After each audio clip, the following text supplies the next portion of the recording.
What does a game in cyberspace tell us? Are we all just slaves to the machine?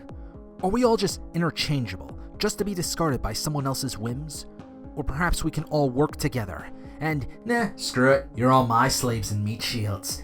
Bow before my... Oh, right, the review. Domination over the weak can wait till later.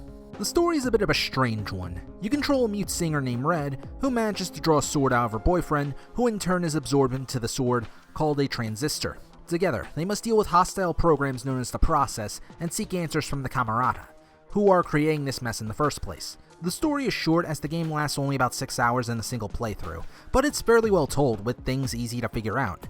Despite Red being mute, it is very easy to read thanks to the way she uses the terminals, and also use of still art to give her expressions throughout the game. The other people of the Camarada sadly don't get much screen time. Luckily there's just enough story here to keep me satisfied by the time it all ended. It's one plot you may have to dig a bit for, but it's a very good experience. The visuals also help complement the game's world. Usually I hate this kind of lighting, and at times it can be a bit too bright. But it works well in giving the game an identity, and selling the idea that this is some cyber world. The gameplay though is honestly the best part of it. As Red, you can acquire different abilities via programs, which are somehow people. Again, cyber world. You can also gain them by leveling up, and from there are a ton of combinations to take advantage of. You can have attacks that charm foes, or you can randomly spawn bombs to lure enemies in, or even summon little cyber wolves that help serve as meat shields, although they are quite stupid. There's a ton of variety to go with, and you are encouraged to take advantage of it.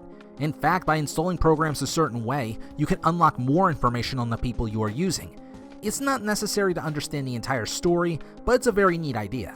Battles are usually scripted as the game is pretty linear.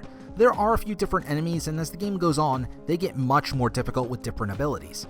Red is sadly fairly slow in fights, leaving her exposed a ton, and trying to use the dash ability is a pain in the ass. Fortunately, you can stop time to move and try and strike enemies or plan things out, which is very vital to do in order to take out some of these threats.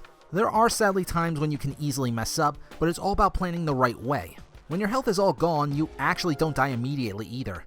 Rather, you lose your program until you get enough stations to recover it. That's not an excuse to get too reckless though, as it's still very easy to die by playing the wrong way, and it could also cripple your strategy to defeat a foe.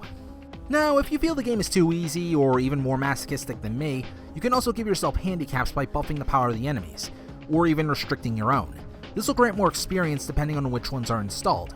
Considering that these enemies hit me harder than a truck thrown by one of the giants in Final Fantasy 15 later on, it's best to be careful. Plus, the game might prove to be a tad more challenging in a New Game Plus, as the enemies have gotten an upgrade there as well. Despite the game's short length, there is plenty to do outside of the story, as you can go into an area called the Back Door to complete challenges. I really like these as they tend to give you different powers and can easily help teach you more about the abilities you have or could get in the future. And hey, you can get some more songs out of it and level up too, so the added incentive is there. The final verdict for Transistor is... buy it! Despite the short length of the game, there is plenty of value in here, and it should definitely be played again and again. I'm the smartest moron, and now you shall all become my puppets.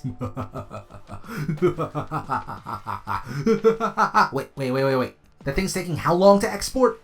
Screw that noise, I'm getting some Popeyes.